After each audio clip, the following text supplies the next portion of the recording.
Okay, we're back at it. I have a special video for us today. It's going to be the 2006 Leipzig version of Silent Hill Origins. There's a long, somewhat troubled development history, and in the description you'll see a video to PToP online, a video done by a man by the name of Borman, who kind of went into the history, the development, kind of did an investigative piece on that, so I'm not going to talk anything about that. He handled that excellently, so no need to do anything. In terms of that, I'm just going to play through, kind of comment on some things I've noticed, and make some comparisons of their Silent Hill games. We're going to go into the town. So you'll notice the controls are pretty simplistic. It is a PSP game, so we have, shooting, running, transition right there. Fade out, and we are in. The music is excellent. My favorite part of this version of Silent Hill Origins. So we got square's going to move us forward, and holding back's going to make us run at the same speed that he's running forward, but backwards. So amazing cardio that Travis Grady has. X is going to be our somewhat menacing and violent attack. We don't use O at all in this demo. None of these are programmed to even respond to the use button. A few things right off the bat that I noticed, because this is stuff I do all the time. That's easily, just by moving the camera a little bit, or moving Travis to, in turn, move the camera, we get to see into the abyss. It can be done only on certain spots, where the kind of see how the wall juts out. So that's one of the first things I know, since that's the first thing I do when I play video games anymore, is just try to look outside the boundaries and see if I can break the game. Yeah, right there too. So we're going to run forward here, and you'll notice that those icons popped up. Those icons popped up to signify, enemies nearby. So melee is really hit or miss in this game, so I'm going to attempt to melee him. Okay, it worked. The generic shrieks and cries of pain. They've been in a bunch of other video games. I think Dark Forces used that one. So we are now into a fixed camera part with 2D controls. So it's not tanked, so it lets you kind of move in any direction you're actually pointing. Pretty neat. This is used in a few of the newer Silent Hill games. I know Downpour uses it. I'm pretty sure Homecoming utilizes it at least once. Transitioning outside to your regular behind the camera Resident Evil 4 style tank controls is sometimes a bit rough. Sometimes your controls, pressing left is up and pressing up is right. They don't really know what to do.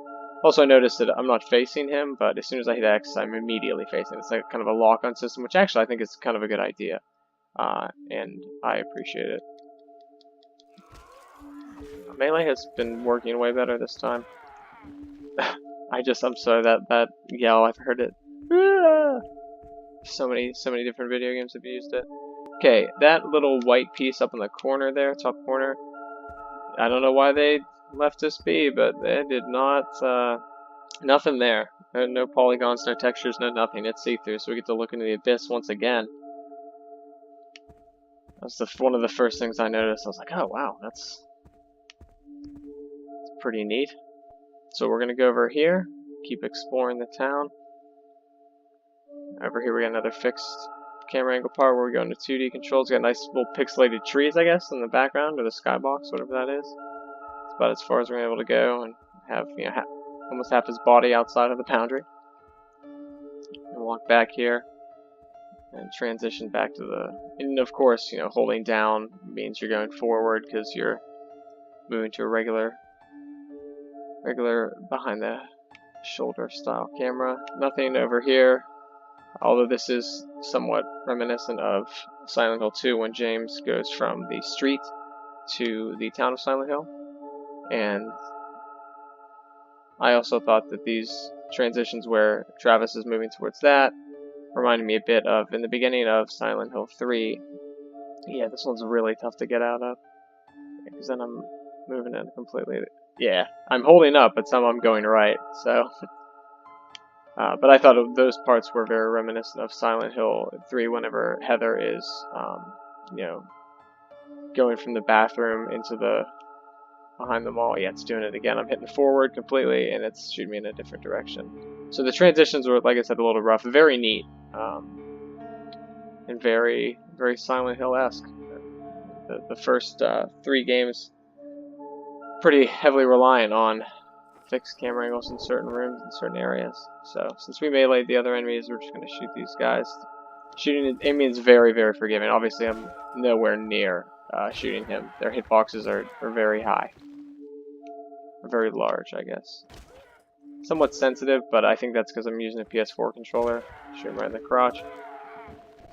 I'm going to run over to him. The enemies stay on the environment. They do not disappear. I'll have to... Yeah, you can kind of see a little bit of the nothingness there. Honestly, you could probably do with almost everything. Yeah, you kind of get behind the boundaries here. That's one thing I need to do, is go through each wall and see how far I can see into it. This one too. Yeah, that one's a little bit in a weird spot. But one other cool thing I'll show. Over here, they didn't anticipate people being able to see that bottom part. So they did not, no solid polygons, no textures, no nothing from, where they believe to be eye level and what the player is going to see to the ground. Just didn't put it in there. Also, there's a little, I don't even want to call it a tree. Obviously, you can see those branches in the top of a tree with no bottom tree attached. The grass makes a pretty weird transition. You'll see it's like a diagonal. There's some really green to an otter color, so I don't know if maybe see it's like a square. So I don't know if that's solid and the rest isn't. Once I spend a bit more time trying to clip out, I'll see if any of it's solid. But we got Nightmare Cafe, Friday, Saturday, Sunday, 7 p.m. Hamlet 10. I think they were going for a Silent Hill 1 vibe with this one, with Origins. But we get a little nice little transition there. We'll do it one more time.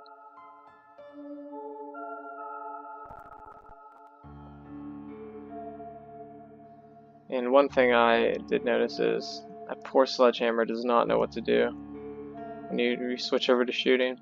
But that's about the extent of it. I will go into the asylum next, but that is the town. If anything else pops up and I'm able to click through and find some cool stuff, I'll make a video. Thank you for watching, and stay tuned for the asylum one. That'll be coming next.